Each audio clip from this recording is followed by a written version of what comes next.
2024 October 31st. Daily Bread Passage. Zechariah chapter 14 verse 1 to 21. Key verse. Verse 20. Title: Holy to the Lord.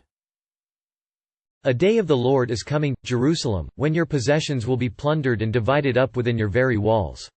I will gather all the nations to Jerusalem to fight against it, the city will be captured, the houses ransacked, and the women raped. Half of the city will go into exile, but the rest of the people will not be taken from the city. Then the Lord will go out and fight against those nations, as he fights on a day of battle. On that day his feet will stand on the Mount of Olives, east of Jerusalem, and the Mount of Olives will be split in two from east to west, forming a great valley, with half of the mountain moving north and half moving south. You will flee by my mountain valley, for it will extend to Azal. You will flee as you fled from the earthquake in the days of Uzziah king of Judah. Then the Lord my God will come, and all the holy ones with him. On that day there will be neither sunlight nor cold, frosty darkness. It will be a unique day, a day known only to the Lord, with no distinction between day and night. When evening comes, there will be light. On that day living water will flow out from Jerusalem, half of it east to the Dead Sea and half of it west to the Mediterranean Sea, in summer and in winter. The Lord will be king over the whole earth. On that day there will be one Lord, and his name the only name. The whole land, from Geba to Rimmon, south of Jerusalem, will become like the Arabah. But Jerusalem will be raised up high from the Benjamin gate to the site of the first gate, to the corner gate, and from the tower of Hananel to the royal winepresses, and will remain in its place. It will be inhabited, never again will it be destroyed. Jerusalem will be secure. This is the plague with which the Lord will strike all the nations that fought against Jerusalem. Their flesh will rot while they are still standing on their feet, their eyes will rot in their sockets, and their tongues will rot in their mouths. On that day people will be stricken by the Lord with great panic. They will seize each other by the hand and attack one another. Judah too will fight at Jerusalem. The wealth of all the surrounding nations will be collected, great quantities of gold and silver and clothing. A similar plague will strike the horses and mules, the camels and donkeys, and all the animals in those camps.